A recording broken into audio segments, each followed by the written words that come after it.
Jain talks के 139th session के अंदर मैं नील आप सभी का स्वागत करता हूं।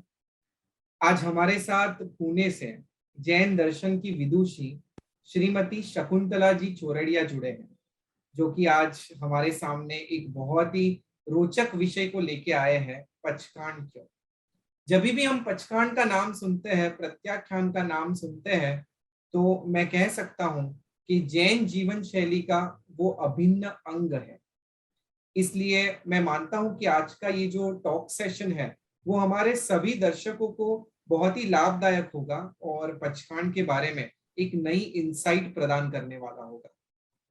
हम आज के टॉक सेशन की शुरुआत करें उससे पहले मैं शकुंतला जी का संक्षिप्त में परिचय देना चाहूंगा। तत्पश्चात हम क्वेश्चन एंड आंसर फॉर्म में इस टॉक सेशन को कंडक्ट करेंगे। धीर गंभीर व्यक्तित्व की स्वामिनी सौभाग्यवती शकुंतला जी अपने मधुर स्वभाव, निश्चल व्यवहार के कारण जानी पहचानी जाती है। सौम्य आचरण, वाणी का ठहराव, धरती सी धैर्यता, ममतामयी और आत्मीयता से भरपूर होने के कारण उन्होंने अपना एक अलग थलग स्थान एवं छवि बनाई है। उनका जन्म पीपल गांव, बसवंत जिला, नासिक में हुआ, जो महाराष्ट्र में धार्मिक संस्कारों का गढ़ माना जाता है। बाल्यकाल से ही उन्हें स्वाध्याय में रुचि थी और उसी ने एक बड़ा वृत्ताकार रूप अब ले लिया है। उन्होंने अपने ज्ञान को अपने तक ही सीमित नहीं रखा, बल्कि मुक्त हस्त से लुटाया है। पिछले 35-36 वर्षों से वे स्वाध्याय की कक्षाएं लेती रही है और यह क्रम आज भी निरंतर जारी है। पर्युषण पर्व में अंतगणं सूत्र, कल्प सूत्र का अर्थ सहित ज्ञान बांटने का सिलसिला वर्षों से चल रहा है। इसके अतिरिक्त उन्होंने समय समय पर नंदी सूत्र, प्रतिक्रमण, स्तोक संग्रह एवं अन्य आगमों का अध्ययन करवाया है। लगभग 15 वर्षों तक सम्मति तीर्थ पुणे में जैनोलॉजी कक्षाओं का अध्यापन कार्य किया है और आजकल Vardhaman education research institute Shivaji Nagar Pune के सौजन्य से MIT कॉलेज के पाठ्यक्रम के अंतर्गत BA और MA की प्राकृत जैन स्टडीज की कक्षाएं आरंभ हुई है, उसमें भी वे अपना महत्वपूर्ण योगदान दे रही है। अध्ययन और अध्यापन के साथ कई महत्वपूर्ण ग्रंथ, जिसमें भगवत गीता, पतंजलि योग सूत्र, अष्टपाहुड़, कुंद कुंदाचार्य के साहित्य का आगमों के साथ तुलनात्मक अध्ययन का क्रम भी चालू है। ऐसी गुणों की खान शकुंतला जी, जो कि हमारे साथ आज जुड़ी है, मैं हृदय से वंदन नमन करता हूं और पूर्ण आग्रह के साथ आमंत्रित करता हूं सौभाग्यवती शकुंतला जी को। जय जिनेन्द्र शकुंतला जी। जय जिनेन्द्र। जैन टॉक्स के इस मंच के ऊपर आपका हार्दिक स्वागत है। सभी गुरु भगवंतों को नमस्कार करते हैं। आज डॉक्टर मंजू जी चोपड़ा की प्रेरणा से और युवा मनसी धर्म प्रेमी नील शाह जी के माध्यम से और उनकी प्रेरणा से इस जैन फाउंडेशन के प्लेटफॉर्म पर मेरा मंतव्य व्यक्त करने का सुवर्ण अवसर प्राप्त हुआ। नील जी शाह, मंजू जी चोपड़ा तथा जैन फाउंडेशन के सभी सदस्य तथा उपस्थित सर्व महानुभावों को भावपूर्वक नमस्कार। जैन फाउंडेशन का यह अभूतपूर्व अभियान के द्वारा जैन धर्म प्रचार प्रसार तथा भगवान महावीर स्वामी जी के सिद्धांत से सभी परिचित हो जाए, इस मंगल भावना से किया हुआ प्रयास सच में अत्यंत सराहनीय है। इस प्लेटफॉर्म पर आज तक प्रबुद्ध विचारक, प्रबुद्ध तत्वज्ञ, प्रबुद्ध भाष्यकारों ने अपना मंतव्य व्यक्त करके सभी को प्रभावित किया है। मैं तो अल्पज्ञ हूँ, एक विद्यार्थी हूँ, जो आज तक साधु संतों के उपदेश से, प्रवचन से या डॉक्टर नलिनी ताई जोशी के आगम के स्वाध्याय क्लास से मेरा स्वाध्याय चलता रहा। मैंने पढ़ा और पढ़ाया, पढ़ाना और पढ़ते पढ़ते जो मुझे अनुभूति हुई, जो जानकारी हुई, जो मेरा चिंतन हुआ और उसको मैंने प्रैक्टिकल जीवन में लाने का जो प्रयास किया, वो मैं आपके सामने शेयर करना चाहती हूँ।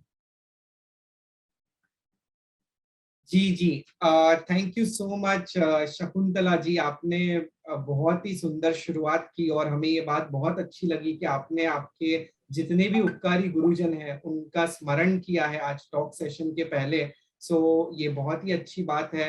मैं बहुत बहुत सराहना अनुमोदना करता हूँ इस बात की। सो हम आज के टॉक सेशन की शुरुआत करेंगे। बहुत ही इंटरेस्टिंग विषय आपने चुना है। मैंने जब आपसे बात की और पूछा कि हम कौन सा विषय ले सकते हैं, तभी आपने मुझे 2-3 ऑप्शंस भी दिए। खैर, आपको तो कोई भी विषय दो तो आप उस विषय के ऊपर बोल लोगे, बट आपने मुझे जब पचकांड का एक विषय दिया तो मुझे बहुत अच्छा लगा, क्योंकि यहाँ जितने भी दर्शक जुड़े हैं वो अपने जीवन में कहीं ना कहीं पचकांड का उपयोग करते ही होंगे, प्रत्याख्यान करते ही होंगे। सो ये विषय ऐसा है जो डे टू डे लाइफ में बहुत यूजफुल है, इसलिए मुझे ये बहुत पसंद आया टॉपिक और हमने ये टॉपिक को चुना है। सो आज का ये टॉपिक शुरू करने से पहले मैं आपको सबसे पहला प्रश्न पूछूंगा कि प्रत्याख्यान क्यों करना है। अध्यात्म जगत का सारा चित्रण देखने के बाद मेरे मन में हमेशा प्रश्न उठा कि यह जन्म मरण की श्रृंखला में हमारा जीव क्यों अटका हुआ है। एक बात मुझे महसूस हुई, विशेष तौर से 4 कारण मेरे सामने उभर आए कि जीने के जीवन जीने की प्रक्रिया में प्रतिक्षण होने वाले 6 जीवों की द्रव्य हिंसा और भाव हिंसा। दूसरा कारण मुझे ऐसा लगा कि जिनके साथ हम जी रहे हैं, कुटुंब में है, परिवार में है, रिश्तेदार में है, समाज में है, परिचित है, अपरिचित है, पर उन सारे जीवों के साथ हमारे होने वाले राग द्वेष और मोह माया के बंधन। तीसरा मुझे लगता है कि सांसारिक जीवन लुटने में और उसका भोग उपभोग में हमने वस्तु, व्यक्ति, इच्छा और आकांक्षा का इतना ज्यादा परिग्रह इकट्ठा कर लिया है और उसमें इतनी तीव्र आसक्ति कर दी है। और चौथा कारण मुझे लगता है कि हमारे दैनंदिन जीवन शैली में विवेक दृष्टि की कमी और सूक्ष्मता से बहुत कारण हो गए, पर इस 4 मोटे कारण पर आज हम किस तरह से बच सकते हैं इसका थोड़ा चिंतन करेंगे। अभी कई आगमों में उल्लेख आया है कि प्रत्याख्यान बिना कर्म की निर्जरा नहीं, प्रत्याख्यान बिना कर्मों का क्षय नहीं। अगर कर्मों का क्षय हुआ नहीं तो जन्म मरण की मुक्ति से मुक्त होने का अवसर ही नहीं, यानी अपना कोई चांस नहीं। यानी हर इसमें प्रत्याख्यान किस तरह से आवश्यक है, इस पर आज हम चिंतन करने वाले हैं। आपने पढ़ा होगा कि मनुष्य देव सिर्फ आपने पढ़ा होगा कि देव, नारकी, तिर्यंच, इन सबकी आयु कितनी बड़ी है, 1000, लाख, करोड़ों वर्ष में, और मनुष्य की आयु कितनी छोटी। आयु छोटी है, बड़ी, लेकिन करामत करने की ताकत बहुत बड़ी। अभी इस मनुष्य आयु में हमें चिंतन मनन का मौका मिला है और किस तरह से इस कर्म से हम बच सकते हैं, इसका सिर्फ चिंतन मनन मनुष्य जन्म में हो सकता है। तो मुझे लगता है कि प्रत्याख्यान की करामत करोगे तो बेड़ा पार हो जाएगा। अभी प्रत्याख्यान की ओर देखते हैं, नील जी क्या प्रश्न पूछते हैं, उस पर आगे का हमारा विवरण चलेगा। जी जी, बिल्कुल। मुझे बहुत अच्छी बात लगी, आपने ये 4 कारण इतने सुंदर बताए कि कहीं कहीं लगता है कि जैन दर्शन का पूरा सार ही दे दिया। यानी हमारा जो लक्ष्य है उसको अटेन करना है, उसके लिए 4 बहुत ही इंपॉर्टेंट चीजें हैं, जिसमें आपने बताया कि निरंतर हमारे द्वारा हो रही 6 काई जीवों की द्रव्य हिंसा और भाव हिंसा, हमारे स्वजनों के साथ होने वाले हमारे राग द्वेष, हमारा परिग्रह यानी कि असीमित इच्छाएं, और चौथा आपने बताया कि विवेक दृष्टि की कमी। यानी ये 4 मुख्य कारण हैं जो हमें इस संसार के जन्म मरण के चक्र में घुमा रहे हैं। और आपने अंत में कहा कि प्रत्याख्यान के बिना कर्मों की निर्जरा नहीं। सो हम जानना चाहेंगे कि प्रत्याख्यान का अर्थ क्या होता है। प्रत्याख्यान, प्रत्याख्यान 3 शब्दों से बना हुआ है। प्रति अधिक आ अधिक आख्यान। प्रति यानी असंयम का, आ यानी मर्यादाओं का, आख्यान यानी संकल्प करना, यानी प्रत्याख्यान यानी मर्यादा और लिमिटेशन की रेखा। प्रत्याख्यान यानी भविष्य के गलत गति को सुधारने का मार्ग। प्रत्याख्यान यानी जीवन की सुरक्षा का कवच। और महत्वपूर्ण प्रत्याख्यान यानी समुद्र के पाप को घड़े में लाने का जो पुरुषार्थ है वो सिर्फ प्रत्याख्यान ही हो सकता है। जी, आपने बहुत सारी डेफिनेशन बताई प्रत्याख्यान की, और मुझे बहुत अच्छा लगा ये डेफिनेशन। आपने कहा कि प्रत्याख्यान यानी जीवन का सुरक्षा कवच। आपने तो कह दिया सुरक्षा कवच, बट यहाँ पे ऐसे भी दर्शक उपस्थित होंगे कि जो प्रत्याख्यान को बंधन मानते हैं और ऐसा मानते हैं कि अगर कुछ करना ही है तो प्रत्याख्यान लेने की जरूरत क्या है, मीन्स मन से भी तो कर सकते हैं, ये तो एक बंधन हो गया। तो इसके ऊपर आप क्या कहना चाहोगे? व्रत नियम बंधन नहीं है, सुरक्षा कवच है। अभी कोई लोग, जैसा आपने बताया, कोई लोग कहते हैं कि हम प्रत्याख्यान नहीं लेंगे, अपने मन से ही पालेंगे। तब मुझे महात्मा गांधी के कुछ प्रेरणादायक वचन याद आ रहे।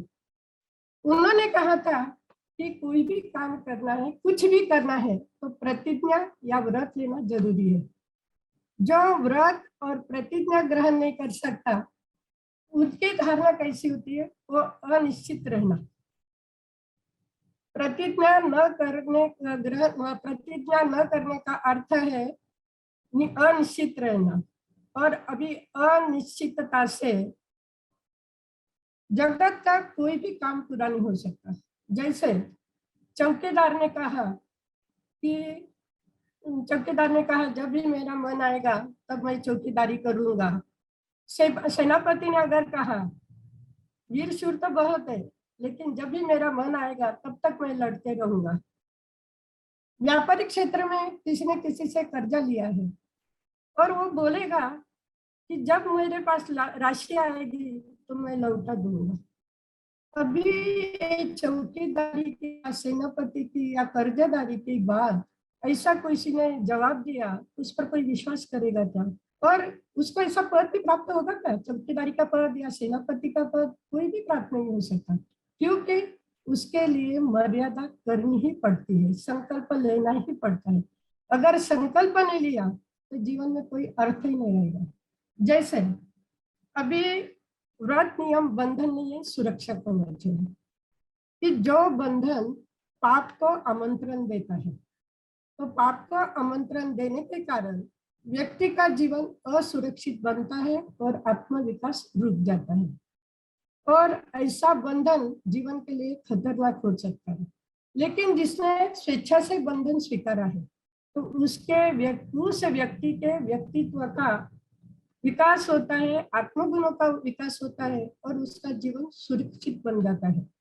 जैसे अभी हम संसार में हैं, गृहस्थी अवस्था में हैं, तो कुछ मर्यादाओं का पालन हमें करना ही पड़ता है। जैसे समाज में कैसे रहना है, परिवार में कैसे रहना है, अभी आपके घर के संस्कार है उसके अनुसार कैसे चलना है, बोलना है, खाना है, पीना है। हर बात में मर्यादाओं का बंधन हमारे आजू बाजू, चाहते हुए भी न चाहते हुए भी हम उसको स्वीकार करते हैं और उसके अनुसार जीते हैं। अगर हमने सोच लिया इस मर्यादाओं से क्या है, जो मुझे लगता है वही मैं करूंगा, तो जीवन में अराजकता आ जाएगी। और अगर हम व्रत नियम के अनुसार जीने के प्रयास करेंगे तो अनिष्ट बुराइयों से बच सकते हैं। यह पंचकांग का विशेष महत्व। जैसे भगवान महावीर स्वामी ने पाप कर्म संबंधित कहा कि मन वचन काया की दुष्प्रवृत्ति यानी पाप का भागी, वो जो व्यक्ति पाप का भागी होता है कि जिसकी मन वचन काया की दुष्प्रवृत्ति चल रही है, वो पाप का भागी होता है। किंतु वे भी पाप के भागी है कि जिसने आज तक हिंसा आदि पापों के बारे में व्रत पंचकाम नहीं लिए हैं, वो भी उतने ही पाप के भागीदारी हो सकते हैं, क्योंकि व्रत पचकान लिए बिना यह आत्मा वासना से छूट नहीं सकती। जब तक हम व्रत पचकान नहीं लेते हैं तब तक यह आत्मा, अगर आपकी प्रवृत्ति चल रही है या नहीं भी चल रही है, तो वासना में ही रहती है, और जहाँ वासना है वहाँ कर्म का स्रोत सतत चालू ही रहेगा। कि जैसे छाता तान देने से, वर्षा से या गर्मी से हमारी रक्षा होती है, उसी प्रकार अगर हमने व्रत पचकान का छाता खोल दिया तो ताप, संताप, मिथ्यात्व, अपराध, प्रमाद, कषाय, अशुभ योग की प्रवृत्ति से निश्चय में हमारी रक्षा होगी। जैसे साधारण लोहे की कोई कीमत नहीं होती है, अगर उस लोहे से घड़ी के छोटे छोटे पुर्जे बनाए तो कई हजार गुना उसकी कीमत बढ़ जाती है। उसी प्रकार हमारा मानव का जीवन है। अगर खाना, पीना, पहनना, घूमना फिरना, धन अर्जित करना, सुख संपत्ति का उपभोग लेना, और सुख में फूलना, दुख में घबराना, और अंत समय पूरा आया तो मर जाना। अभी इसीलिए अगर ऐसा जीवन हम जीते हैं तो मराठी में कहावत है, जन्माला आला हेला आणि पाणी वाहता मेला। अगर हमारी ऐसी स्थिति हुई तो हमारे जीवन का कोई अर्थ नहीं रहेगा। लेकिन इसके ऊपर उठकर अगर हमारे जीवन में व्रत, पचकान, त्याग, नियम अगर हमने धार लिए, इससे अगर हम आबद्ध हो गए तो सर्वसाधारण से सर्वमान्य, और सर्वमान्य से महात्मा, और महात्मा से परमात्मा बन सकते। इतना ज्यादा महत्व इस प्रत्याख्यान का है। जी जी बिल्कुल, आपने बहुत सुंदर इसका महत्व बताया। और आपने कहा कि महात्मा गांधी जी ने कहा है कि कोई भी कार्य करना है तो उसके लिए प्रतिज्ञा लेना जरूरी है। और आपने जिस तरह डिफरेंट डिफरेंट केसेस लेके, एग्जांपल्स लेके हमें बताया, तो हम इन शॉर्ट कह सकते हैं ये लाइफ की डिसिप्लिन है, एक तरह से लाइफ मैनेजमेंट है। हम जब प्रतिज्ञा लेते हैं, पचकान लेते हैं, तो ये हमारी लाइफ का मैनेजमेंट है, एक मर्यादा है। और साथ ही आपने एक्सप्लेनेशन में ये भी कहा कि भगवान महावीर ने ये कहा है कि मन, वचन और काया की दुष्प्रवृत्ति जिसकी चलती रहती है उसे तो पाप कर्म का बंध होते ही रहता है, बट जो व्यक्ति पचकान नहीं लेता है उसे भी पाप कर्म का बंध होते ही रहता है।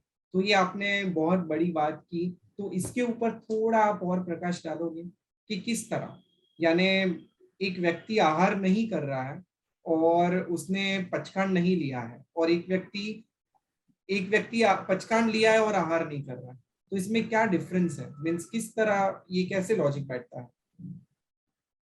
अभी जिसने आहार नहीं किया, कुछ कारणवश पूरे दिन भूखा ही रहा है वो, ऐसे तो अभी बहुत सारे उदाहरण भी आपके सामने है कि जैसे उत्तराखंड में वो जो बाढ़ आई थी, उस कारण से कितने लोग वहां पर अटक गए, और परिस्थिति के कारण, मजबूरी के कारण उन्होंने आहार नहीं किया। अभी कोई गुस्से में आकर आहार नहीं करता है, कोई काम में बहुत ज्यादा मशगूल होता है तो भी काम ये नहीं करता, आहार नहीं करता। अभी आहार नहीं करना, तो जब तक वो आहार नहीं करता है तब तक चौकाई जीव की रक्षा तो हो रही, लेकिन वो रक्षा कैसी होगी? अकाम निर्जरा। जैसे आपको 100 रुपए का फायदा होना था, वह 1 रुपए का ही फायदा हो गया। निर्जरा हुई लेकिन बहुत कम हुई। और जो व्यक्ति सोचता है कि मुझे उसने प्रत्याख्यान का महत्व जाना है, और वो सोच रहा है कि मुझे प्रत्याख्यान लेना ही है, आहार का त्याग करना है, अभी अगर वो स्व इच्छा से त्याग करता है तो वो जितनी देर के लिए भी वो ये त्याग करेगा तो उससे कितने सारी कर्मों की निर्जरा उसकी हो सकती है। तो आपका प्रश्न यही था ना कि जी जी जी, आपने सकाम निर्जरा और अकाम निर्जरा के बारे में बताया। अकाम बहुत निर्जरा। बहुत धन्यवाद। सो आपने ये पचकान के बारे में बताया, तो अब हम जानना चाहेंगे कि पचकान कैसे करना है, इसके ऊपर थोड़ा प्रकाश डालिए। अभी पचका सोचते हैं कि इतने सूक्ष्म चिंतन भगवान ने दिया हुआ है, इतनी गहराई है उसमें, तो उसमें से हम किस तरह से, हमारे लिए तो मुश्किल है, और इतना सूक्ष्म चिंतन से, इतने गहराई से हम कुछ बातों का आकलन नहीं कर सकते, प्रत्यक्षण नहीं ले सकते।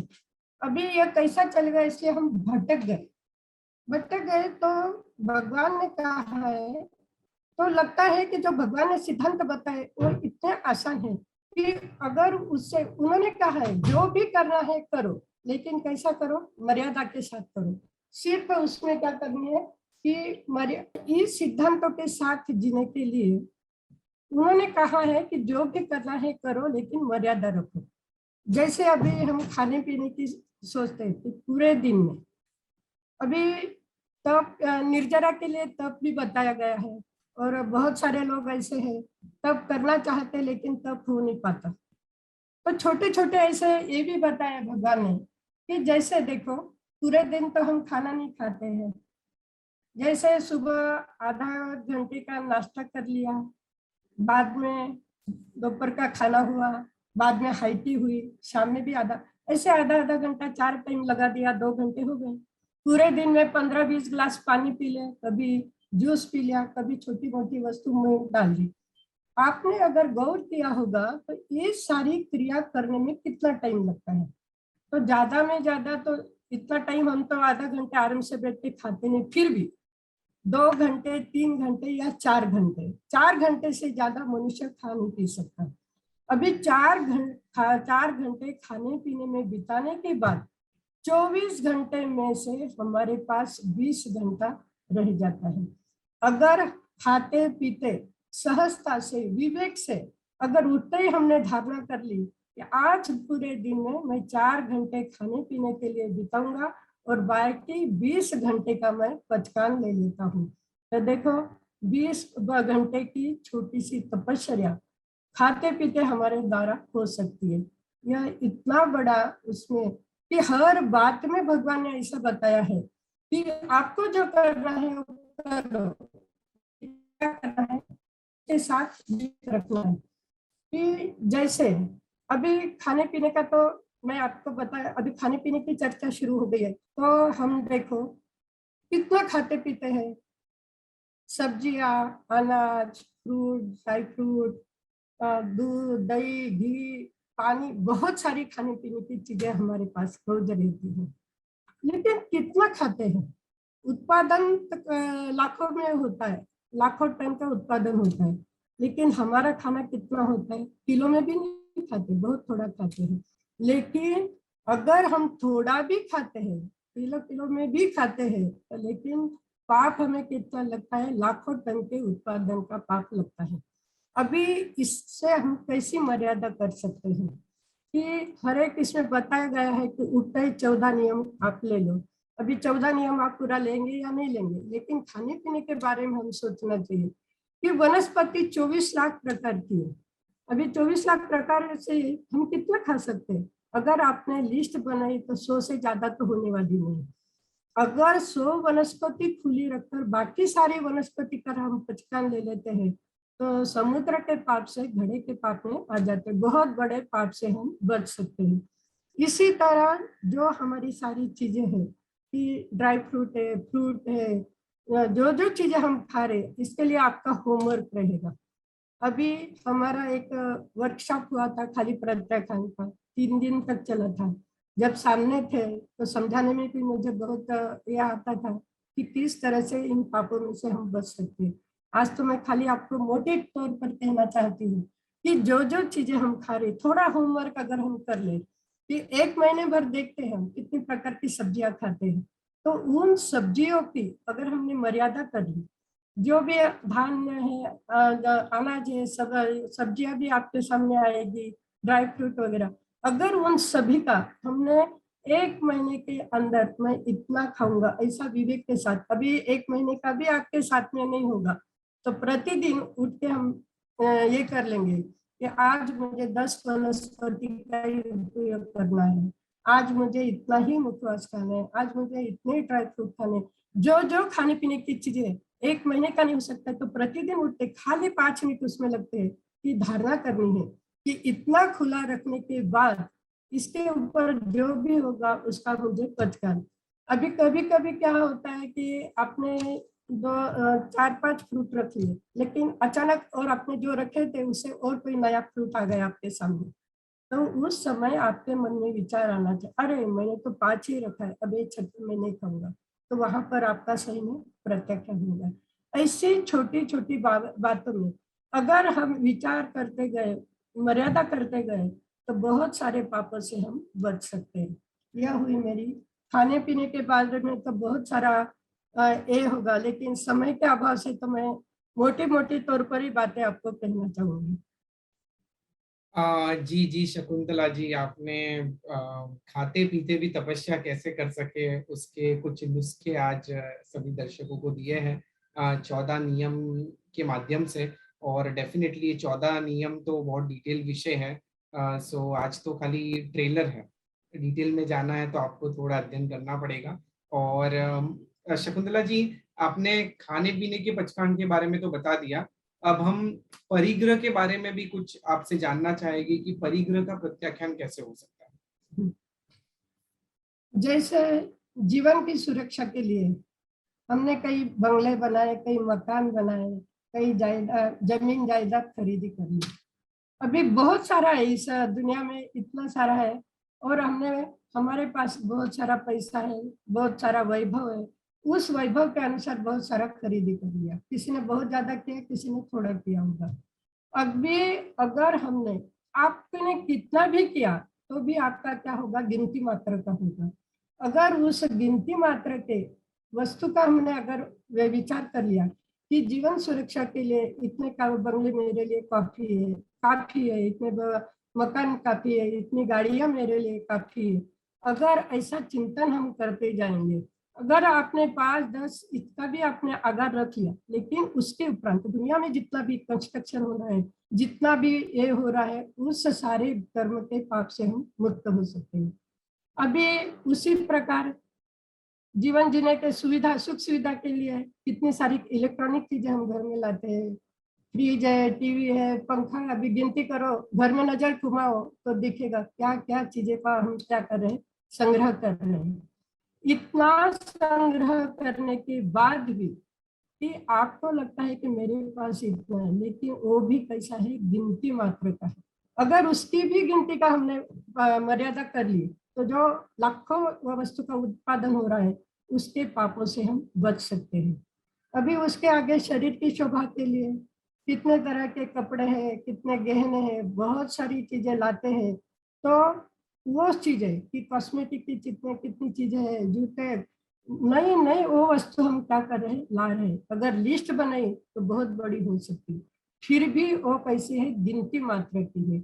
जितना भी भगवान ने बताया जो भी करना है करो, लेकिन उस पर क्या करो, आखिर में जाकर कहा तो भी हमने क्या करनी चाहिए, बाड़ लगानी चाहिए। जैसे खेत को हम बाड़ लगाकर हमारा खेत सुरक्षित रखने का प्रयास करते हैं, उसी प्रकार अगर इस परिग्रह का भी अगर हमने मर्यादा कर ली, तो बहुत सारे पापों से बचकर हमारा जीवन सुरक्षित बना सकते हैं। तो इस पर सभी ने चिंतन करना चाहिए कि लाना है लाओ, भोग उपभोग लेना है ले, लेकिन उस पर थोड़े थोड़े टाइम के लिए बैठकर चिंतन करना चाहिए कि मैंने कितना इकट्ठा किया है। अभी आप बोलते हैं, किसी के मन में ये भी विचार आया होगा कि हम तो इतना लाते नहीं, जितना लाते हैं उतना ही हमें पाप लगेगा। वो बात बराबर है, लेकिन जिस देश में हम रहते हैं, अभी भारतीय गणना अनुसार जो भी यहाँ पर उत्पादन होता है तो उसके अनुसार होता है। उस गणना में हम भी एक सदस्य हैं। तो जितने सभी के लिए जो बनाया जाता है, उसके पाप के भागीदार हम बनते हैं। लेकिन अगर हमने ये बाड़ लगा दी पचकान की, तो निश्चय में बहुत सारे पापों से हम बच सकते हैं। जी जी बिल्कुल, आपने बहुत सही कहा कि हमें जीवन में अगर पापों से बचना है तो बाउंड्री बनाना बहुत आवश्यक है, और ये बाउंड्री बनाने का काम ये पचकान करते हैं। सो शकुंतला जी, पचकान रिलेटेड बात तो हम कर ही रहे हैं, पर साथ ही साथ मैं आपको ये भी पूछना चाहूंगा, आप जैन जीवन शैली खुद बहुत ही अच्छी से जीती है और इसके ऊपर बहुत सारे आप लेक्चर्स भी देते हैं। सो प्रत्याख्यान के कॉन्टेक्स्ट में ही मैं आपको आगे पूछूंगा बट मैं ये भी जानना चाहता हूँ कि हमें हमारे दैनिक जीवन की शुरुआत कैसे करनी चाहिए। बहुत सुंदर है, क्योंकि हमेशा मेरे मन में तो यही पहले प्रश्न उठता है कि हमारे जीवन की दैनंदिन जीवन की शैली की शुरुआत कैसी होनी चाहिए। अभी देखो, इस मानवीय आयुष्य के वर्ष, दिन, प्रहर, समय, क्षण, श्वास सारे गिनती मात्र के हैं। फिर भी यह जानते हुए भी सुख सुविधा की मुर्ग पृष्ठ में हमारी इतनी घुड़दौड़ शुरू है कि उठते क्या करना चाहिए उसका हमें क्या हो जाता है, विस्मरण हो जाता है। तो हम सुबह उठते ही जो हमारी 5 आद्य शक्ति है, अरिहंत सिद्ध आचार्य उपाध्याय सर्व साधु संतों को नमस्कार महामंत्र का उच्चारण करके ही हमारी जीवन की दैनंदिन जीवन की शुरुआत होनी चाहिए। अभी देखो, हमें लगता है हम रात में सो गए, सारे कर्मों के बंधन अभी हमारे रुक गए। ऐसा नहीं होता है कि रात में तो सपन में खो जाते हैं। अनकॉन्शियस माइंड में जो जो इकट्ठा किया है वो कभी सपन में दिखता है, कभी विचारों में दिखता है, कभी नींद खुल जाती है। कहाँ कहाँ हम घूम के आते हैं और न जाने कितने कर्मों का संग्रह इकट्ठा कर लेते हैं। तो पहले उठते ही ये भाव सभी के मन में आना चाहिए कि रात में सोते समय मेरे द्वारा अज्ञानी अवस्था में, प्रमादी अवस्था में जो जो पाप कर्म मेरे द्वारा हुए उसका मैं मिच्छामि दुक्कड़म देती हूँ। क्योंकि हमें एहसास हुआ, कभी कभी जागते हैं तब याद आता है, अरे रात में सपने में ऐसा आया था। उस सपने में हम इतने खो जाते हैं और बहुत सारी क्रिया कर लेते हैं। तो पहले उठते ही नवकार महामंत्र, जो हमारा जैन धर्म का जो महामंत्र है उसका उच्चारण करने के बाद पहले हम क्या करेंगे, किए हुए पापों की आलोचना करेंगे। अभी इसके आगे महत्वपूर्ण विषय है कि प्रत्याख्यान के साथ पहले तो जिन जिन लोगों के हमारे पर उपकार है उनकी हमें क्या करनी चाहिए, क्षमापना करनी चाहिए। जैसे उठते ही मैंने बताया नवकार महामंत्र का स्मरण करेंगे। फिर उसके आगे एक महत्वपूर्ण बात है कि इस धरती हम चलते हैं, फिरते हैं, उठते हैं, फिर जहां जहां भी जाते हैं हमें लगता है हमारे गांव है, हमारे घर है, हमारी जमीन जायदाद है सब। लेकिन इस पृथ्वी का इस पृथ्वी के अधिष्ठाता देव है शक्रेंद्र, पृथ्वी माते शक्रेंद्र जी महाराज। और आज दिन तक बहुत जो लोग जानकार है वो तो उनके आज्ञा अनुसार चलते होंगे। लेकिन जिन जिन लोगों ने आज तक अभी बिना किसी की आज्ञा से वस्तु का उपयोग करना, उसके लिए हम अदत्ता दान बोलते हैं। तो आज तक इन धरती का उपयोग हमने उनकी आज्ञा के बिना किया है। तो आज ज्ञान पूर्वक, दानियों पूर्वक उनसे हम क्या करेंगे कि हे पृथ्वी माते शक्रेंद्र जी महाराज, आपकी आज्ञा से इस धरती पर चलता हूँ, फिरता हूँ, उठता हूँ, बैठता हूँ, सोता हूँ, जिस जिस धरती का मैं उपयोग करता हूँ उस सारे क्षेत्र के लिए आपकी आज्ञा से ही जाव जीव तक विचरण करूंगा। कभी आकाश मार्ग से जाना पड़ा, कभी जल मार्ग से जाना पड़ा, तो आपकी आज्ञा से ही चलूंगा। यह एक पहला महत्वपूर्ण है कि अधिष्ठाता देव की आज्ञा से ही इस धरती का हमें उपयोग करना चाहिए। उसके आगे अभी हमारे जीवन में अभी आपकी जो प्रार्थना चल रही थी उसमें भी आपने स्थावर जीव के बारे में, उसमें बहुत सारे अच्छे भाव आए थे कि किस तरह से उनकी क्षमापना करनी चाहिए। अभी स्थावर जीव की, स्थावर जीवों की विराधना करना, स्थावर जीव यानी क्या कि पृथ्वी का है, अप का है, तेव का है, वायु का है, वनस्पति का है, त्रस का है, यानी अग्नि के जीव, पानी के जीव, हवा के जीव, वनस्पति के जीव, जो सारे जीव है उन जीवों से अभी उनकी विराधना हमारे हाथ से तो सोचे न सोचे तो हो ही जाती है। क्योंकि अहिंसा के हम पुजारी है, तो अहिंसा मानने वाले हैं तो स्थूल रूप से हम अहिंसा का पालन कर सकते हैं। लेकिन ये जो सूक्ष्म जीवों की हिंसा है वो हमें पता नहीं। अभी ये जो स्थावर जीव है, अगर विचार करें तो इस स्थावर जीव की सहायता बिना हमारा जीवन चल ही नहीं सकता। अगर हमने सोच लिया कि इनको अभय दान देना है तो हमारा जीवन तो चलेगा ही नहीं। तो ये जो स्थावर जीव है, पृथ्वी का है, अप का है, तेव का है, वायु का है, वनस्पति का है और त्रस का है, आज दिन तक आपकी हमारे द्वारा अनंत अनंत विराधना हो चुकी है। आपकी विराधना करना यह हमारा उद्देश्य नहीं है, लेकिन आपका सहायता बिना हमारा जीवन नहीं चलता, इसलिए आपको धन्यवाद देते हुए आपकी क्षमापना करते हैं। अभी जो 84 लाख जीवा योनि के लिए हम बोलते हैं, हलते चलते उठते बैठते, किसी को छेदा हो भेदा हो, किसी की किलमना उज्जय हो, तो अरिहंत सिद्ध केवली भगवान की साक्षी से और हरेक की आत्मा की साक्षी से तत्सम इच्छामि दुक्कडम। अभी ये जो स्थावर जीव है, इनके हमारे पर अनंत उपकार है, तो उनके उपकारों को स्मरण करते हुए रोज उनको धन्यवाद किस तरह से देना। हे भव्य दिव्य पृथ्वी का जीव, हे भव्य दिव्य आपका जीव, भव्य दिव्य तेऊ का जीव, भव्य दिव्य वायु का जीव, भव्य दिव्य वनस्पति का जीव और भव्य दिव्य त्रस का जीव, आपके उपकारों के प्रति धन्यवाद। आपके प्रत्यक्ष अप्रत्यक्ष उपकारों के प्रति धन्यवाद। आपको अनावश्यक कष्ट न देते हुए आज की दिनचर्या सफल हो।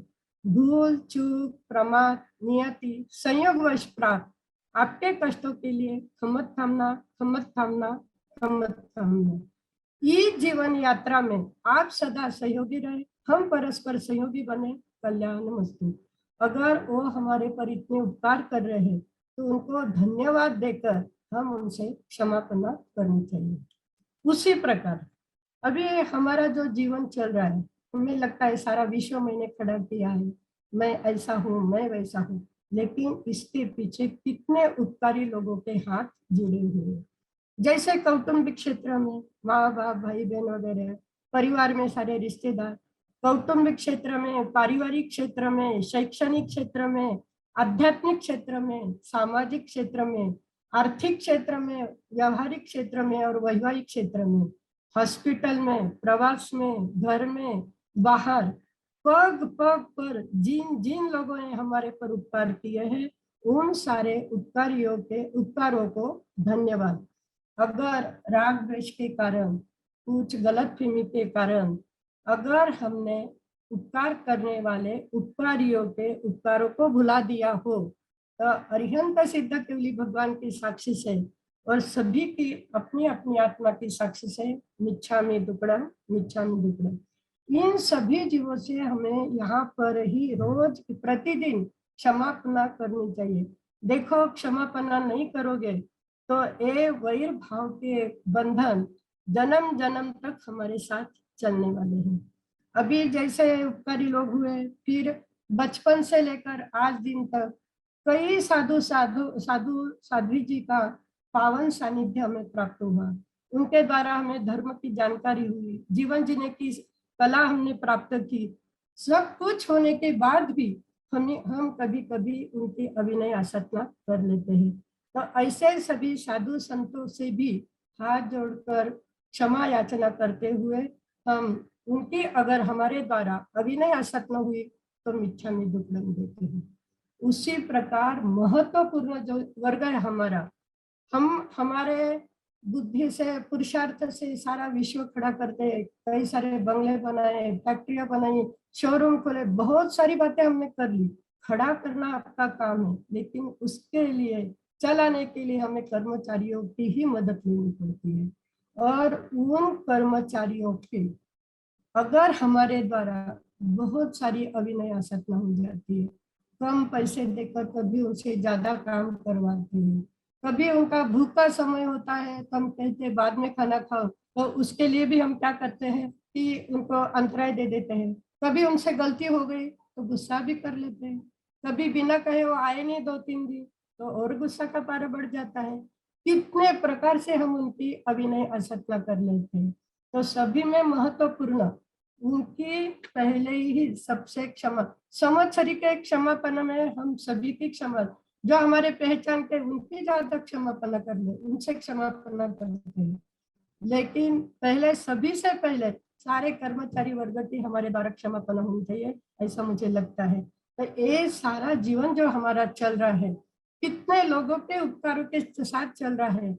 अगर उनके उपकारों का ध्यान न रखते हुए उनकी ओर अगर हम नजरअंदाजा कर लेते हैं, तो कितने सारे कर्मों का हमारा बंध ऐसे ही बंधता जाता है।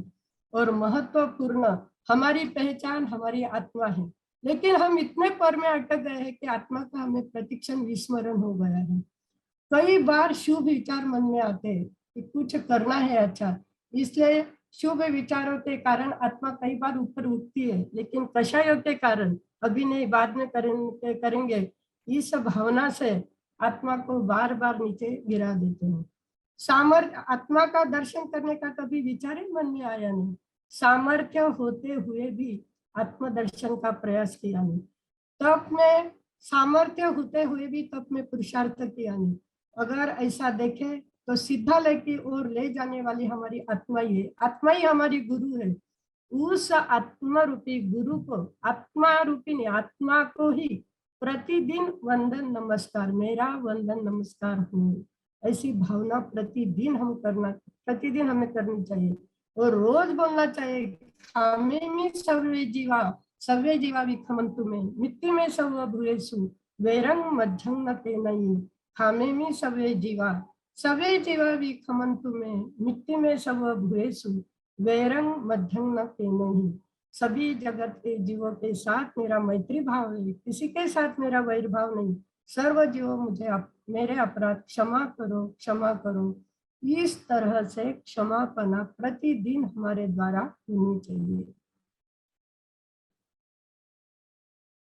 जी जी, thank you so much Shakuntala ji, it was such a wonderful. आपने लाइफ के कुछ फॉर्मूलाज आज दे दिए इस प्रश्न के अंदर कि हमें क्या क्या करना चाहिए सुबह उठ के, जिसमें आपने नमस्कार, पंच परमेष्टि भगवंतों को, साथ में क्षमापना, मैत्री आदि बहुत सुंदर सुंदर बातें हमें इस प्रश्न के आंसर के अंदर बताई। बहुत बहुत धन्यवाद करना चाहता हूँ। एक और प्रश्न आया है कि हम कुछ चीजें ऐसी होती है जिसके हम नहीं करते हैं इसलिए पचकान ले लेते हैं, या हमें लगता है कि इसमें पाप है इसलिए हम पचकान ले लेते हैं, पर जगह जगह हम अनुमोदना कर देते हैं, यानी कि दूसरों के अप्रिसिएशन कर देते हैं। तो क्या इससे बहुत कर्मबंध होता है? इसके बारे में थोड़ा प्रकाश डालिए। सबसे ज्यादा तो हमारा कर्म बंध अनुमोदना से होता है। करते बहुत थोड़ा है, करवाते बहुत थोड़ा है, लेकिन हर जगह जाकर हम अनुमोदना करते हैं। जैसे हम रिसेप्शन में चले गए, अभी रिसेप्शन का वो सारा नजारा देखने के बाद आंखें तो घूमती रहती है और देखते हैं क्या डेकोरेशन है, क्या खाना बनाया है, क्या सारी व्यवस्था है। अभी आपने कितने क्षण और कितने घंटों तक वहां का आनंद लिया, लेकिन वहां जाने के बाद सारी बातों को देखते देखते आपके मन में क्या हुआ, आपने आपको किसी ने पूछा नहीं, कुछ नहीं, लेकिन मन में सारी बातों जो आकर्षण था वो सारा मन में बैठ गया और चलते चलते सभी को अनुमोदना दी। अभी देखो हम वहां जाते, एक प्लेट में खाना लेते, कितना खाते हैं, थोड़ा खाते हैं, लेकिन खाते खाते मन में विचार आता है बहुत बढ़िया बनाया है। कभी कोई चीज आपको अच्छी नहीं लगी, बहुत सारा पैसा खर्चा किया है, लेकिन खाने पीने में कोई मजा ही नहीं था। अभी वहां पर एक तो खाने पीने की अनुमोदना कर ली और उसके साथ तिरस्कार भी कर लिया। अभी ऐसे अनुमोदना से, और देखो एक प्लेट भर खाना लेते थोड़ा खाते हैं। अभी रिसेप्शन में गए तो इतने सारे स्टॉल लगे हुए हैं, आपको लगता है ये भी लूं वो भी लूं। अभी वहां तो क्या है, कितना लिया और कितना डाला, अपने बाप का माल तो है नहीं, लेना है खाना थोड़ा और हम इसमें डस्टबिन में डाल देते हैं। वहां पर जितने सारे लोग इकट्ठा होते हैं, कितने लोगों की झुंड वहां पे आ गई, और उस झुंड में कितने सारे समूर्छिन जीवों की उत्पत्ति हो गई। उन समूर्छिन जीवों की उत्पत्ति का भी हमें क्या होता है, जितनी उसकी विराधना होगी, जितने जीवों का जन्म मरण होगा, सबके पाप के भागीदार हम बन जाते हैं। ऐसे अभी देखो धर्म स्थान में जाना है तो विचार करते हैं अभी इतना दूर है, वहाँ 1 घंटा सुनने से क्या होने वाला है। शादी ब्याह में कहीं भी जाना है या किसी फ्रेंड के यहाँ बर्थडे पार्टी है, कुछ भी है, तो वहाँ तो भागते हैं, टाइम निकाल के हम चले जाते हैं, क्योंकि आज तक इस जीव को भौतिक आकर्षण में ही हम लोग क्या कर रहे हैं, रम रहे हैं। और इस भौतिक आकर्षण के कारण ही कितने सारे कर्मों की बोरियां हम बांध लेते हैं। अनुमोदना, अभी जैसे किसी के बर्थडे में जाते हैं, और विशेषकर तो साल की शादी की एनिवर्सरी, एनिवर्सरी में हमें तो एकदम हैप्पी एनिवर्सरी आज तक, अरे हम ये विचार नहीं कर रहे हैप्पी एनिवर्सरी इन दो शब्दों के कारण उस जीव ने पूरे जीवन में जो जो करने में किया है उस सत्य पाप के भागीदार हम बन जाते हैं।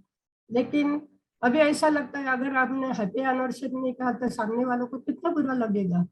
तो उस दिन कि आज की जो जो धर्म यात्रा आपकी हुई है और आगे जो होने वाली है उसकी हम आपको अनुमोदना देते हैं। शब्द वही है लेकिन शब्दों को बदलने का हम प्रयास करेंगे कि अभी किसी के घर जाते, किसी ने बहुत बढ़िया बंगला बनाया, जाते ही आप शुरू कर देते हैं अरे क्या बढ़िया बंगला बनाया है, कितना अच्छा डेकोरेशन है, बहुत बस खाली शब्दों से इतने सारे कर्मों की बोरियां बांध लेते हैं। भगवान ने बताया है कि करते नहीं, करवाते नहीं, लेकिन करने वाले को अनुमोदना जगह जगह हम देते आते हैं।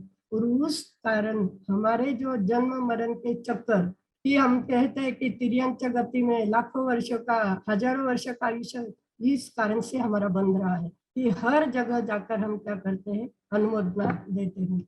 अनुमोदना देने से सब में ज्यादा कर्म का बंधन अनुमोदना से होता है क्योंकि प्रैक्टिकल वर्क बहुत कम होता है। और जो द्रव्य हिंसा और जो भाव हिंसा है क्योंकि ये मन में जो भाव उठते हैं, भावों के कारण ही हम बोलते जाते हैं और वैसे कर्मों का संग्रह इकट्ठा कर लेते हैं। तो देखो कितनी सारी बोरियां बांधी है और कहाँ कहाँ पर हमारा गमन होगा पता नहीं। लेकिन आज जो हम सुन रहे, आज तक आपने सुना है, आज नहीं आज तक आपने जो सुना है, खाली सुनना नहीं है, खाली पढ़ना नहीं, खाली जानकारी प्राप्त नहीं करनी, प्रैक्टिकल जीवन में जब तक आप नहीं लाते हो तब तक वो सुनना जानना सब हमारा क्या हो जाएगा, इस जन्म तक ठीक है लेकिन आगे तो ये हमारे साथ कुछ आने वाला नहीं। जो भी हम प्रैक्टिकल करेंगे वही हमारे साथ आने वाला है। इसलिए प्रत्याख्यान या अनुमोदना इस सब की जानकारी लेना आवश्यक है। और भी बहुत सारे साधु संत का आपको सानिध्य प्राप्त होगा, उनसे भी इन बातों से आप थोड़ी चर्चा करना। मैं तो अल्पज्ञ में हूँ, मेरे द्वारा कुछ जीन वाणी के विरुद्ध भी कुछ बोला गया हो तो भी मैं आपसे क्षमा चाहती हूँ। लेकिन जो जो मेरे मन में विचार आ रहे हैं वो आपके सामने में प्रस्तुत कर रही हूँ। जी, आपने बताया ये अनुमोदना के बारे में, बट अगर हम लोग हमारी व्यवहारिक जीवन को देखते हैं और व्यवहार में ऐसी बहुत सारी सिचुएशंस आती है कि जब जब हमें व्यवहार भी निभाना पड़ता है, यानी निश्चय से भीतर से हम जानते हैं पर व्यवहार से अगर हम उनको विश ना करें तो शायद वो अच्छा भी ना लगे। तो ऐसी सब सिचुएशंस कैसे डील करनी चाहिए? यानी मानो कि किसी की एनिवर्सरी है तो आप उन्हें कैसे विश करोगे या क्या कहोगे? आप किसी के घर गए हो, इन्होंने हाउस वार्मिंग में आपको बुलाया है, तो आप तब क्या कहोगे? आप मौन तो नहीं रह सकते हो। मौन रहे तो उनको ऐसे लगेगा कि हमने इतना प्रोग्रेस किया, वो इनको अच्छा नहीं लगा, यानी उनके अंदर ईर्ष्या है, ऐसा भी हो सकता है। तो ये सब सिचुएशन को कैसे डील करना? ये हम रियल में ये बातें सभी है व्यवहार दृष्टि से। अभी दो बातें हमारे यहाँ चलती है, व्यवहार दृष्टि और निश्चय दृष्टि से। अभी हम अंदर से जान गए हैं कि हमें कहीं अनुमोदना नहीं देनी, लेकिन सामने वालों को खुश करने के लिए हमने शब्दों का प्रयोग कर लिया। लेकिन अभी भगवान ने बताया है कि इससे पाप तो होने वाला है, इससे आप बचने वाले नहीं हो, क्योंकि हम हमेशा पर का विचार करते हैं, स्व का विचार नहीं करते कि इस पर हमारे आत्मा के साथ क्या बोझ आ रहा है ये नहीं देखते। लेकिन सामने वालों को अच्छा बुरा नहीं लगे इसलिए हमें बोलना पड़ता है। तो जरूर बोला ही भी, तो मन में विचार करना है कि उसको खुश लग है सही में रियल कि उसके पुण्यवानी के कारण उसके पुरुषार्थ से उसने सारा बनाया है, लेकिन वो मैंने किया नहीं, कराया नहीं, उसके कारण मैंने जो अनुमोदना दी है तो उसका, इसलिए तो प्रतिक्रमण क्यों बताया कि पूरे दिन में जाने अनजाने में ऐसे हमारे द्वारा कई छोटे मोटे पाप हो जाते हैं तो उसकी हम आलोचना कर लेते हैं, मिच्छा में दुक्कड़म देते हैं और क्षमा चाहते हैं कि यह तो हमारा ये है कि जिस इसमें रहते, समाज में रहते, जिस परिवार में रहते हैं उनकी तो खुशी में हमें सहभागी होना ही पड़ता है, लेकिन अंदर के भाव ये रहने चाहिए कि इसलिए तो प्रतिक्रमण का अर्थ ही ये बताया हमारे भगवंत ने कि जो दिन भर अभी ये सारी बातें क्यों कर रहे हैं हम, कि सभी के लिए कर रहे हैं। मोह के बंधन है सारे, आसक्ति के बंधन है, कि इस जहाँ पर रहते हैं वहाँ सभी के साथ हम जुड़ जाते हैं। अगर उनके हमारे द्वारा उनका मन दुखाया गया तो उनके लिए हमें शब्दों का उपयोग करना ही पड़ता है। लेकिन उस शब्दों के प्रति जब हम सोते हैं तो सोते समय जरूर विचार करना कि पूरे दिन में मेरे हाथ से क्या क्या ये हुआ। तो मुझे लगता है कि उस पाप से हम बच सकते हैं। जी जी जी, धन्यवाद। एक अंतिम प्रश्न पूछना चाहूंगा, समय भी होने आया है, बट एक प्रश्न ये आया है कि आप बोल रहे हो कि पचकान हमें जीवन में करना चाहिए, पर अगर हम युवा वय में पचकान करने की क्या जरूरत है, वो तो मौज करने की एज है। अगर हम अंतिम समय में ही पचकान करें और तभी धर्म आराधना करें, तो क्या हमारी गति सुधरती है, अर्थात अच्छी गति का बंद हो सकता है? ये प्रश्न आया है। अभी देखो, कर्मों की बुआई प्रतिक्षण हो रही है, प्रतिक्षण हमारे कर्मों का बंध हो रहा है। अगर हम सोचेंगे कि अब यह हमारी युवा अवस्था है, खाने पीने के दिन है, मौज मौज करने के दिन है, और इसमें धर्म ध्यान अगर लाएंगे तो मौज मजा कब करेंगे।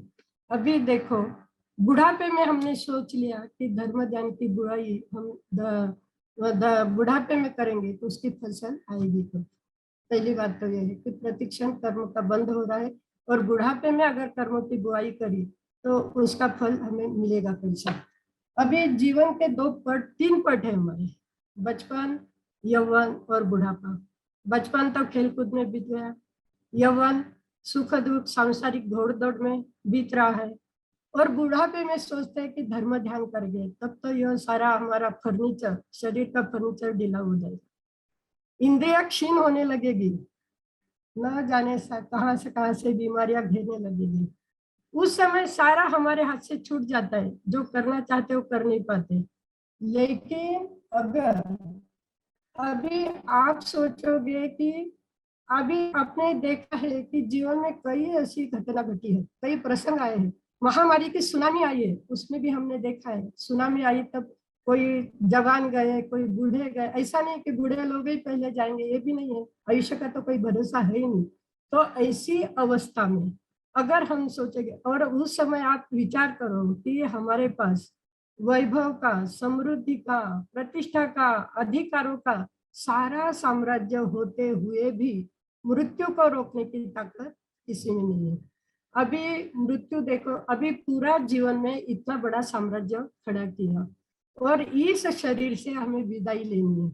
अभी इस शरीर से तब मन में, पहले तो इतना दिन कुछ लगता नहीं थी, लेकिन जब सामने मृत्यु खड़ी है, अभी पता है कि मेरा अभी यहाँ पर बहुत थोड़े दिन के लिए मैं यहाँ पर मेरा वास्तव्य है। तो उस समय पहले तो दुख ये हो रहा है कि इस शरीर से विदाई होगी, फिर यहाँ पर जितना आज तक मैंने इकट्ठा किया वो मुझे सारा छोड़ के जाना पड़ेगा। और जिस समय अंतिम समय आता है तो शरीर में इतनी ज्यादा पीड़ा शुरू हो जाती है। अभी उस पीड़ित अवस्था में लोग अभी क्या करते हैं, क्योंकि मैंने देखा है ये जो कोविड का ये चल रहा था माहौल, जिसकी तबीयत बहुत सीरियस हो गई तो फोन आते थे। अभी प्रत्यक्ष जाना तो पॉसिबल नहीं था, ऑनलाइन से सभी को कुछ सुनाओ, कुछ पचकान करा दो। अरे जीवन भर कभी उसके बारे में सोचा नहीं, जानकारी प्राप्त नहीं हुई उसकी कुछ, और अंतिम समय में मेरे शब्द है, आप सुन रहे हैं, आप उसको, आपकी वेदना में आप उसको कितना ग्रहण कर सकते हैं।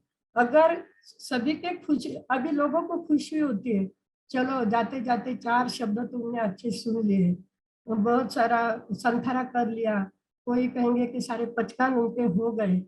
ये सब देखने के बाद विचार करने आता है कि जिस जीव को हम सुना रहे हैं उसकी अंतिम घड़ी है, उस अंतिम घड़ी में वो वेदना से पीड़ित है, वो कितना ग्रहण करेगा। अगर उसने ग्रहण किया है तो ही उसके कर्मों की गति सुधर सकती है, लेकिन वो भी कैसी रहेगी कि जितने काल तक सुना है, क्योंकि जो सारे जीवन भर जितने कर्म बांधे हैं उस कर्म को तो आपको भोगना ही पड़ेगा।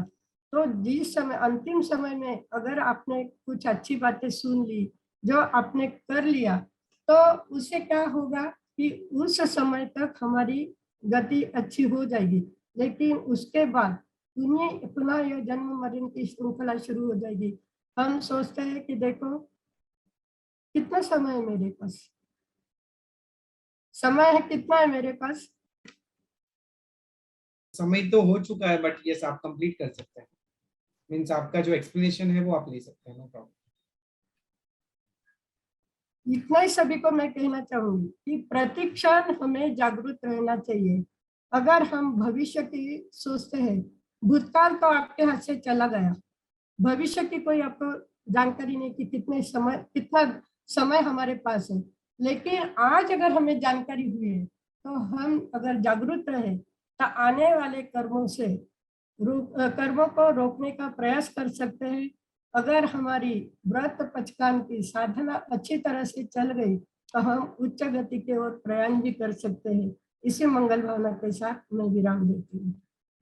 जी जी, thank you so much Shakuntala ji. आपने अंत में कहा कि शरीर का फर्नीचर है वो तो एक दिन ढीला हो जाएगा, और उससे पहले ही हमें धर्म को समझना है और जीवन में उतारना भी है, क्योंकि ये धर्म ही हमारी आत्मा का कल्याण करने वाला है। बहुत ही सुंदर आज का ये टॉक सेशन रहा। आपने पचकांड के संदर्भ में बहुत सारी बातें आज ऐसी कही कि जो बहुत ही चिंतनीय हुई। आपने सबसे पहले जो 4 मुद्दे कहे कि संसार में हमारे भ्रमण का कारण क्या है, वो बहुत ही सुंदर था, और उसके ऊपर और चिंतन करें और तो हमें बहुत कुछ चीजों की प्राप्ति हो सकती है। और साथ ही साथ आपने पचकांड के साथ साथ क्षमापना और दैनिक जीवन के अंदर कुछ ऐसे फॉर्मूलाज दिए कि जो हमें डे टू डे यूज करना चाहिए, वो बहुत ही हमें हमारी आत्मा का कल्याण करने वाले बन सकते हैं। सो मैं बहुत बहुत धन्यवाद करना चाहूंगा पुनः जैन टॉक्स के इस मंच से आपका, कि आपने आपका अमूल्य समय इस मंच के माध्यम से हमारे सभी दर्शकों को दिया और हमारा इनविटेशन भी स्वीकार किया। और साथ ही साथ मैं धन्यवाद करना चाहूंगा पुणे की हमारी मंजू जी चोपड़ा, जिन्होंने आपका रेफरेंस हमें दिया और आपसे संपर्क करवाया, और आज इतना सुंदर ये विषय जैन टॉक्स के मन से प्रस्तुत हुआ। सो मैं पुनः धन्यवाद करूंगा, और धन्यवाद करते ही मैं आज के टॉक सेशन को विराम नील देना। जी, मैं भी आप सभी को बहुत धन्यवाद करती हूँ कि आपके कारण से इस मंच पर बोलने का मुझे अवसर मिला। और दूसरी महत्वपूर्ण बात एक और भी कहना चाहती हूँ कि वर्धमान एजुकेशन सेंटर द्वारा शिवाजी नगर के द्वारा जो हमारे अभी बीए के MIT कॉलेज के अंतर्गत जो क्लासेस चल रही है, तो बहुत सारे लोग उसमें जुड़े हैं। जब शुरुआत होती है तो थोड़े से होती है और बढ़ते बढ़ते वो वृक्ष कब बन जाता है पता नहीं चलता है। तो मैं सभी से निवेदन करना चाहती हूँ कि अगर इस संस्था से आप जुड़े और हमारे रात्रि में जो निरंतर अभ्यास वर्ग चल रहा है, परम पूज्य प्रीति सुधा जी महाराज साहब की सुशिष्या जो संयम प्रीति जी महाराज साहब, वैसे संसार पक्ष की मेरी छोटी बहन है, और उनके द्वारा जो निरंतर अभ्यास वर्ग चल रहे हैं, अगर आप सुनना चाहते हो, अगर आप किसी की भावना होगी, क्योंकि ये पूरे इसमें सब सुन रहे हैं, भारत में या विदेश में भी हमारी लिंक पहुंच चुकी है। अगर किसी को जुड़ना हो तो जरूर जुड़ने का प्रयास करें। इसी मंगल भावना के साथ सभी को जय जिनेंद्र करते हुए, आप सभी ने मुझे सुनने का कष्ट उठाया, उसके लिए मैं सभी को धन्यवाद देती हूँ और मेरे जी वक्तव्य को विराम देती हूँ। जी, थैंक यू सो मच। और हम विराम ले उससे पहले एक अनाउंसमेंट करना चाहूंगा कि जैन फाउंडेशन के अंदर एवरीडे कोई ना कोई प्रोग्राम्स चलते हैं, जिसके अंदर लर्निंग सीरीज चलती है, 3-3 महीने के कोर्सेज, 2-2 महीने के कोर्सेज, 4-4 महीने के कोर्सेज, और बहुत ही डिफरेंट विषय जैनिज्म से संलग्न विषयों के ऊपर ये सीरीज होती है। ये सभी सीरीज निःशुल्क है, जिसको भी पढ़ना है तो आप जैन फाउंडेशन के सभी कोर्स देख सकते हो और जुड़ सकते हो। और साथ ही साथ जैन टॉक्स हमारी जो सीरीज है उसमें आज अब तक 180 से अधिक विद्वान और विदुषिया आ चुकी है, और उन्होंने डिफरेंट डिफरेंट टॉपिक्स को प्रस्तुत किया है। अगले शनिवार शाम को 8:30 बजे पुनः हमारे साथ डॉक्टर संजीव भानावत जी जुड़ेंगे, जो कि जर्नी ऑफ जैन जर्नलिज्म यानी कि जैन पत्रकारिता के ऊपर बात करने वाले हैं। जैन पत्रकारिता का पूरा इतिहास वो हमारे सामने प्रस्तुत करेंगे। उन्होंने उसके ऊपर बहुत बड़ी थीसिस लिखी है और ये बहुत इंटरेस्टिंग विषय रहेगा। शायद आपने सोचा भी नहीं होगा कि ऐसा भी कोई विषय हो सकता है, जर्नी ऑफ जैन जर्नलिज्म। सो आप जुड़े रहिए जैन फाउंडेशन के साथ, जैन टॉक्स के साथ। आपको चैट बॉक्स में नंबर भी आया है, अगर आप कोई ग्रुप में जुड़ना चाहते हैं तो आप उस नंबर के ऊपर मैसेज कर सकते हैं, जिससे आपको रेगुलर अपडेट्स मिलते रहे।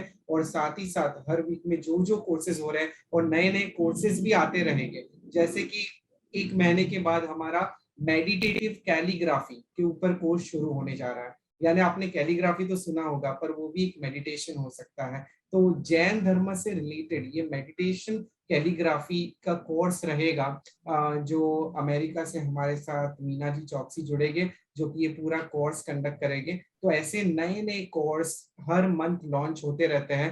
तो आप जैन फाउंडेशन के साथ जुड़िए।